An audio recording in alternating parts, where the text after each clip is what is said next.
Dara never knew she was a cursed child until this happens. The spirit had offered Dara a child, a daughter, in exchange for a vow. The vow was simple, yet deadly. You will love her above all things, but you must never try to protect her from her destiny.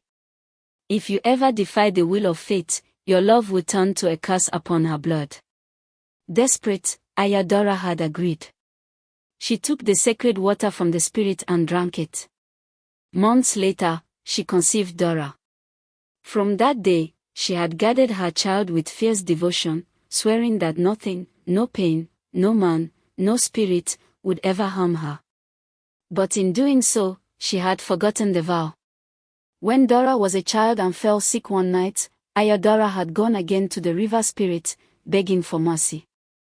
She offered sacrifices, she cried and pleaded.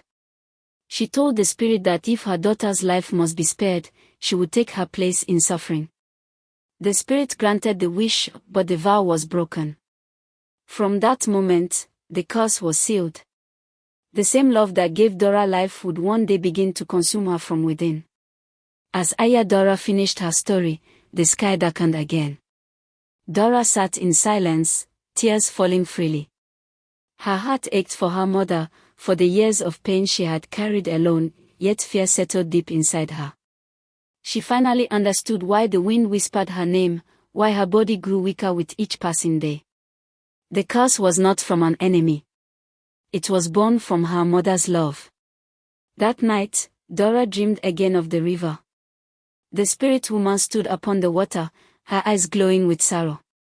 The chain can only be broken, she said, when love releases what it fears to lose.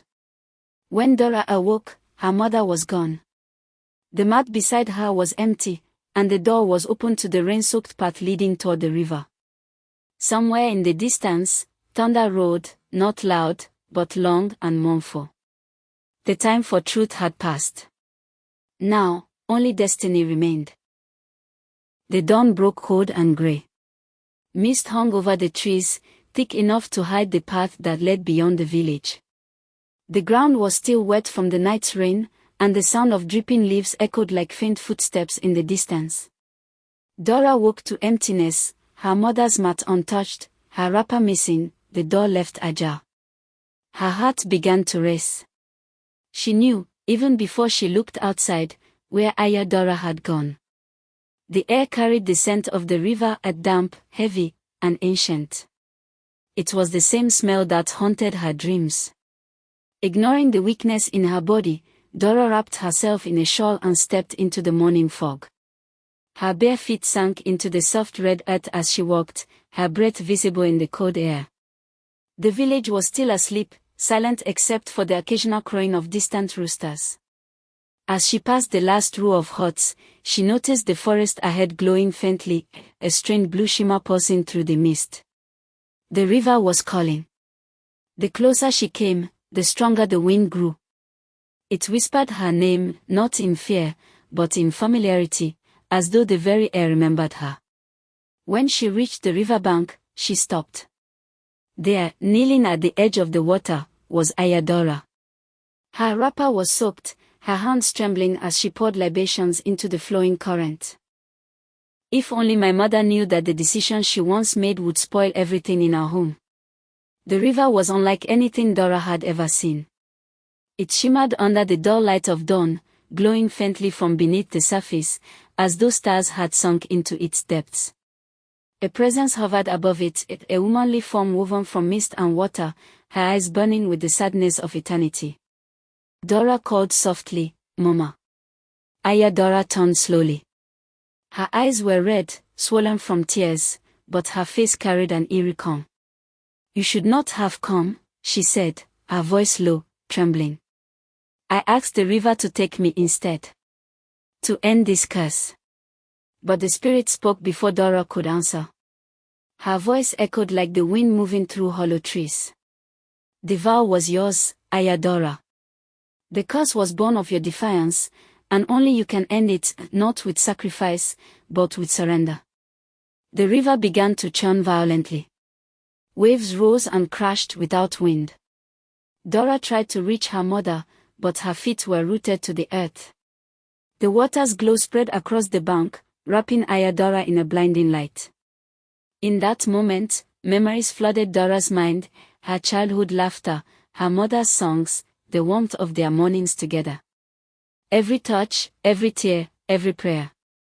The curse had never been about punishment, it had been about love that refused to let go. I cannot let her die, Dara cried to the spirit. She is all I have. The spirit's voice softened, almost human now. Then you will bind her soul to your sorrow forever. Let go, Dara, or both of you will drown in love's shadow. For a moment, silence filled the air. Then, with trembling hands, Dara looked at her daughter one last time. Her lips formed a faint smile, a smile of peace, not of defeat. Live, my child, she whispered. Even if I am no more. And before Dara could move, Dara stepped forward into the river. The light swallowed her completely. The water stilled. The wind died.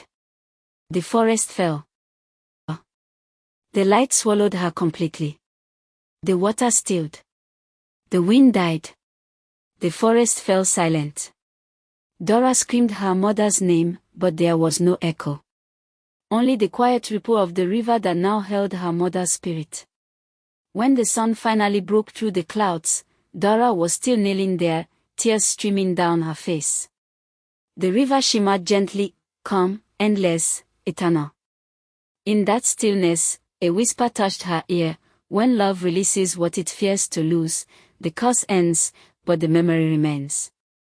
And so it was that Dara became one with the river, the guardian of love and sorrow, while her daughter lived on, carrying both the blessing and the burden of her mother's final gift.